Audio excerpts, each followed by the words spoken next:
Hai, saya Cikgu Fatin. Hari ini saya akan kongsikan bagaimana nak capai 10,000 sebagai seorang home tutor. Boleh ke capai 10,000 ni? Boleh. Saya dah achieve. So, pastinya anda pun boleh. Jom kita tengok apa 7 benda yang anda perlu ada atau perlu lakukan, perlu amalkan untuk achieve 10,000 ni. Okey, baik. Tadi saya dah cakap 7 kan? Okey, jadi 7. Ada 7. So, apa yang pertama? Yang pertama sekali adalah rate. Rate ni memainkan peranan. Okey, berapa rate yang anda tentukan? Okey, berapa rate yang anda tentukan? Dekat sini, okey, saya bagi rate yang biasalah yang kita letak. Okey, kalau dekat sini, sekolah rendah. Okey, ataupun tadika. Okey, biasanya lah, okey, harga pasaran sekarang adalah di lingkungan RM35 ke 50. Okey, kenapa ada beza-beza? Berbeza mengikut pengalaman. Pengalaman dan keyakinan gitu. Okey, pengalaman dan keyakinan. Nampak? Alright, yang kedua, SMK. SMK ni ada 2. SMK ni ada rendah, ada atas. Okey, rendah tingkatan 1 hingga tingkatan 3, manakala atas kita ada tingkatan 4 sehingga tingkatan 5 lah, ada 2 je. Tingkatan 5. Kebiasaannya tingkatan 1 ni, okey, kita akan ambil bermula daripada 45 hingga RM60. Okey, sama juga, bergantunglah. Okey, dan seterusnya tingkatan 4 ni, kita bermula daripada RM55 hingga RM70. Okay, this is not the best part. The best part adalah rate international. International. Okay, sekolah international. Okay, yang ambil Cambridge. Okay, ambil Singaporean syllabus dan sebagainya. Kalau kata international, biasanya year 1 until year 6 kita boleh dapat lebih kurang RM50 hingga RM60. Okay, bila masuk year 7 dan juga year 8, okay, year 8 ni nanti ada checkpoint, ada exam, kita dah boleh ambil 60 hingga 70. Masuk saja year 9 until year 11. Okay, year 9 until year 11 kita boleh start ambil 80 dan boleh mencapai hingga 100. Okay, sebab tu nak ambil exam IGCSE. Okay, bergantunglah dekat sini berapa yang anda yakin. Okay, tu yang kedua, rate. Okay, masuk pula pada poin yang seterusnya adalah level. Poin yang kedua adalah level. Nanti saya tunjuk contoh. Kalau kata level ni, anda nampak tak dekat sini mana yang paling tinggi? Semestinya inilah.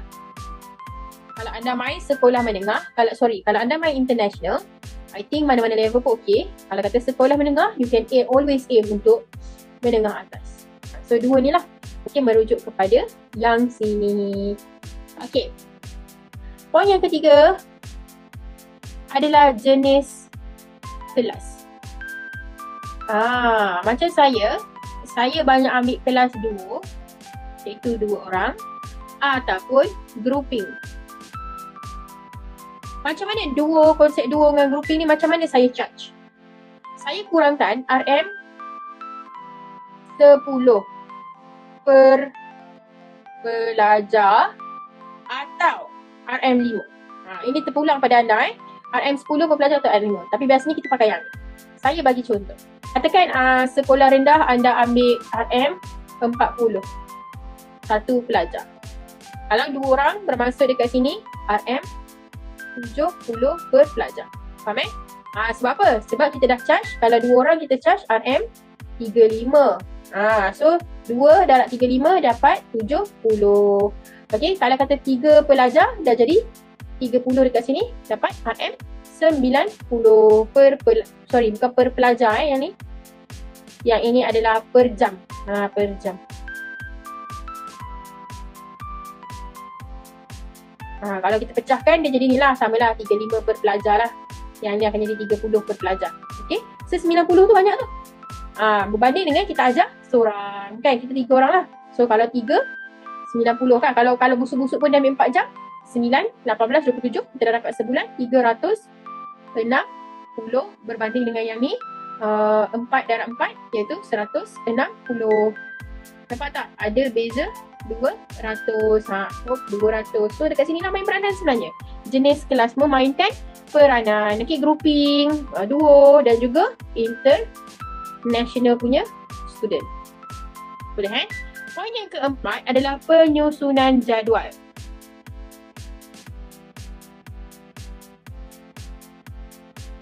Okey, anda kena bijak. Nampak ni. Okey, penyusunan jadual. Kita nak maksimalkan jadual. Yang ni saya listkan saya punya klien. Saya tak nak tulis siapa nama klien saya. So boleh tengok kat sini.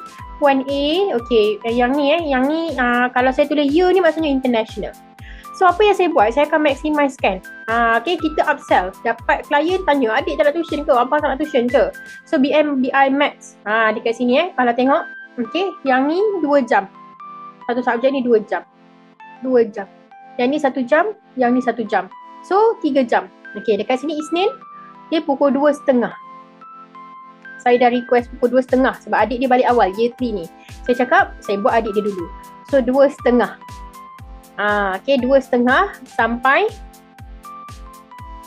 3 jam, 5.30. Okay, sini pun sama. 2.30 sampai 5.30. Yang sini 2.30 sampai 4.30. Sebab pendek-pendek macam tu lah Okay, sebab dia kat sini. Ini Puan B ni kawan kepada Puan A, anak dia lah. So anak dia recommend. Okay, so ni ada 2 jam. Betul? Okay, sini 2 jam. 2 jam lah setiap minggu. Dia nak 4 jam tapi 2 jam setiap minggu. Adik dia 1 jam setengah. Dekat sini maknanya 3 jam setengah. Sama. 2.30 sampai pukul 6. Sini pun sama. 2.30 sampai pukul 6. Okay. 2.30 sampai 6. 2.30 sampai 6. Okay. 3 jam setengah. So settle yang bawah ni. Puan C ni dia dekat Semenyih. So yang ni dia nak 1 jam. 1 jam. 1 jam. 1 jam. 1 jam. 1 jam. So dekat sini saya letak dia kelas malam. Okay, ni masa T ni time sebenarnya. Ya Allah. Okay, saya letak dia kelas malam. So dekat sini saya letak 8.10. Okay, 3 hari. 8.10. 8.10. Okay. Yang Puan D ni 1 orang. Okay, dia adalah pelajar IGCSE. Saya ingat lagi. So pelajar IGCSE ni, yang ni semua ni masa saya mengajar dekat Putrajaya. So yang ini dia ambil 4 jam seminggu. Okay, 2 jam 2 jam. 2 jam 2 jam. Okay, untuk seminggu. So maknanya dekat sini saya slot in kan dia pada hari Sabtu. Okay, hari Sabtu BM BI. Sebab dia pelajar sekolah sekolah dah year 11 dan 17. So dia okey lah. So sesi dia masa tu pukul 10.12. Lepas tu next session adalah pukul 4 hingga 6. Okay, ni pun sama. 10.12, 4, 6. Okay. Alright. So sama. Puan E ni pula year 7. Matematik year 7. Saya slot in kan. Okay, 2 jam seminggu. Saya slot in kan dekat sini. Okay, pukul 6 hingga 7. Sini pun sama. 6 hingga 7. Okay, saya maksimalkan dekat sini. Lepas tu saya ada yang ini, grouping. Grouping ni sekali sahaja seminggu, 2 jam. Saya masuk ke hari Khamis, 8.10. Okay, 8.10. Dan akhirnya saya ada Puan G ni. Okay, 4 orang anak dia. Yang ni, tapi saya terpaksa split lah 2 hari. Saya terpaksa split 2 hari. Sebab saya dah tak ada allocation masa. So dekat sini saya buat pukul 2.36 ni dah memang tak ada lah. So saya ambil yang anak dia yang sekolah ni lah, 4.30 ni. Okay, D6 dengan D4 ni saya buat pukul 5 hingga 7. Yang tingkatan 2, tingkatan 5 ni saya buat pada hari Sabtu. Okay, hari Sabtu ni saya slot inkan 2 jam iaitu pada pukul 1 sampai 3. Okay, 1 sampai 3. Okay, lepas tu saya lupa nak masukkan satu lagi, A, B, C, D, E, F, G, H. Puan H adalah pelajar SPM. Sama taman lah. Okay, Puan H ni seorang sahaja. Okay, BM SPM. Okay, BM SPM dan dia ambil 2 jam per kelas. Okay, total 4 jam. Okay, sebab saya ingat kelas dia malam Jumaat 8.10. Dia secara terasa bising. Cikgu besok cuti, sepatutnya tak perlu belajar. Okay, 10.12. Dekat sini saya slot inkan 1.3. Sama juga. Okay. So dekat sini jadual memang pack jadual memang pack. Basically yang ni lah anda kena susun. Ini masa jadual saya. Dekat sini kita akan kira. Okey, ini 2 jam 4, 2, 4, 6 jam seminggu. 6 okey, jam darab 4 bersamaan dengan 24 jam darab dengan 65. Dekat sini saya dah dapat 1560 satu parents. Okey, yang ini 2 jam 2 darab 8. Okey, 2 darab 4. 2 darab 4 darab dengan 50. Okey, bersamaan dengan 400 kat sini. So approximately parents ni je saya dapat nak dekat 2000. Okey, 2000. Okey, yang ini max 4 jam. Okey, 65. Okey, maknanya 4 darab 4 jam seminggu darab 4 minggu 16 jam darab dengan 65. Dekat sini kita dah dapat 1040. Okey, yang adik 3 jam. So darab dengan 4, 12 jam sebulan darab dengan 50. Dekat sini dah 600. Nampak? Yang ni kan, yang ni jangan tanya tau. Sebab yang ni parents ni jauh dekat Semenyih. Jadi saya memang upkan rate dia. Saya upkan lah. Biasanya sekolah rendah ni saya ambil 40. Saya upkan. Tapi parents okey. Alright, so yang ni basically kita kira 6 jam seminggu lah. 1, 2, 3 6 jam sebab rate dia sama. So 6 jam darab dengan 4. 24 jam darab dengan 50. Dekat sini saya dah dapat 1002. Dua beradik ni saya dapat 1002. Okay, so yang dekat sini Puan D ni pula, ini adalah pelajar RGCSE 4 jam BM, okay, 4 jam BI seminggu. So basically 8 jam. 8 darab 4 bersamaan dengan 32 jam. 32 jam, betul tak? 4 kita belum tanya betul ke tak. 4 campur 4, 8. Okay, 8 jam seminggu darab dengan 8 jam seminggu darab dengan 4 minggu 32 jam darab dengan 80. Dekat sini saja saya dapat 2560.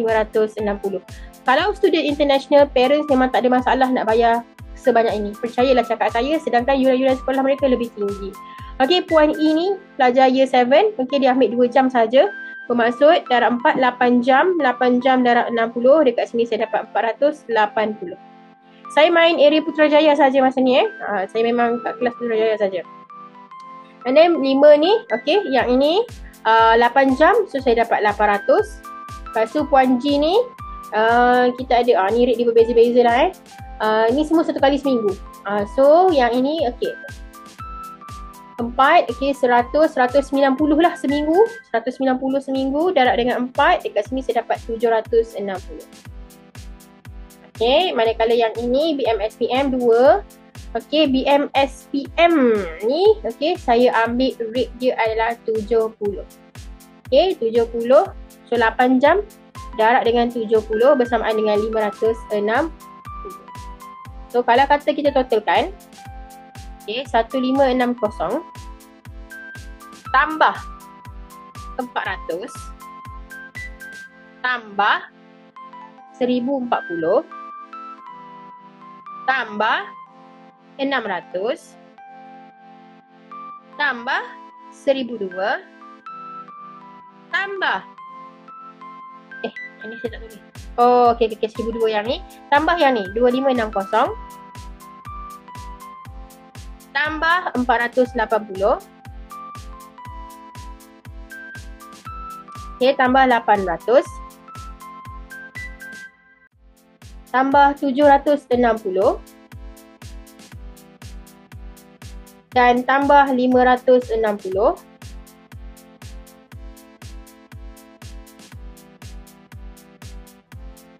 Lebih kurang saya dapat 9,960.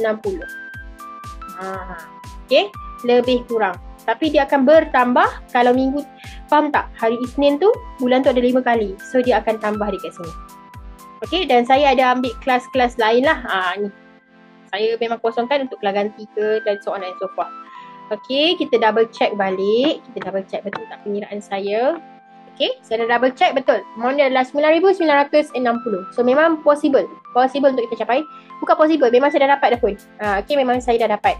Dan towards the end, ini memang kelas yang saya kekalkan. Towards the end, bila saya ada extra class, saya slot inkan yang ni lah.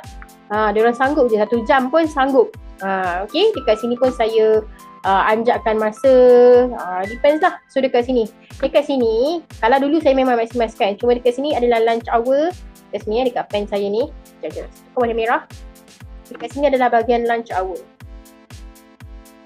Ni sorry, in between ni lunch hour, jadi saya tak nak ganggu. So biasanya kalau pukul 3 ni, okay, saya akan minta izin pada parents untuk solat. Okay, dekat sini, okay, malam biasanya saya akan buat extra class. So ada dapat extra income kat sini lah. Okay, extra class pada mana pelajar yang nak kelas. Alright, yang mana yang nak kelas. So dekat sini boleh nampak Tapi nampak tak game dia apa? Game dia adalah level. Saya banyak bermain dengan pelajar internasional dan juga SPM. Kalau anda tengok, boleh kira dengan jari berapa saja sekolah rendah yang saya main. Ini sebab dia dah satu parents kan. So saya pun ni je lah. Dan yang ini sekolah rendah. 2 saja. Okay, kalau saya buat color biru, color hijau lah, color hijau. Okay, ini adalah international 1, international 2, international 3, international 4. Okay, international 5. Okay, ni pun international. Okay, itu international. Okay, kalau saya buat warna biru, ini ni sekolah menengah. Okay, yang 5 orang grup ni pun sekolah menengah tapi grouping, dan juga sekolah menengah. Nampak? So tips dia adalah untuk bermain sekolah international dan juga sekolah menengah untuk anda maksimiskan. Dan rate ni, okay, perlu ada, okay, anda boleh bagi jika anda betul-betul yakin anda boleh provide the right outcome. Maksud anak dia berjaya, okay, anak dia tak ada masalah. Kita tengok pula yang seterusnya. Apa tips yang seterusnya? Tadi kita dah cakap pasal jadual kan? Okay, tips yang seterusnya adalah nombor 5. Okay, kita warna pen dulu. Build a good rapport. Kenapa kena build a good rapport? Supaya parents suka. Parents akan recommend. Parent tahu you bagus sebab keep on update berkenaan dengan anak dia. Okay, that's why penting untuk build rapport. Dia akan hire you untuk anak seterusnya. So build a good rapport. How to build a good rapport? Always maklum progress anak dia. Apa-apa maklum pada parents, okay? Progress anak dia, apa yang anak dia buat, apa kelebihan anak dia dan sebagainya. Nombor 6, jangan lupa yang ni. Kumpul feedback. Anda perlu kumpul feedback. Perlu. Minta dalam bentuk dekat WhatsApp pun boleh. Okay? Minta dia, puan, okay, boleh saya dapatkan maklum kelas ataupun lepas exam minta. Puan boleh tak saya minta feedback puan berkenaan dengan kelas. Simpan dekat mana? Google Drive. Kenapa Google Drive? Bila parents lain nak, terus bagi link Google Drive. Ni puan, ni semua feedback saya. Nampak? Dah kan? Okay, dan yang ketujuh, extra tips yang ni paling penting, tolong ikhlas mengajar dan jaga masa. Apa maksud saya jaga masa? You datang kelas pukul 5, kalau kelas 2 jam, pastikan lebihkan masa 7-5 minit supaya ada keberkatan. Okay, kalau kata you sampai 5-5 minit, lambat. Kalau you habis pukul 7, maklumkan pada parents, pada pelajar, saya akan ekstrakan minggu hadapan. Faham tak? Ini adalah keberkatan. Keberkatan penting sebab kita memberikan servis. Bila servis, dia berkait masa. Okay? So, itu sahaja. Saya harap anda dapat apa yang anda perlu belajar dan cuba implement. Dan satu pesanan saya, rate itu akan berubah-ubah seiringnya bila anda bertambah pengalaman, anda semakin yakin dengan teknik anda. Okay, semua selamat, maju jaya, teruskan menggali ilmu supaya anda dapat bina profil yang lebih cantik dan lebih mantap. Terima kasih semua dan Assalamualaikum.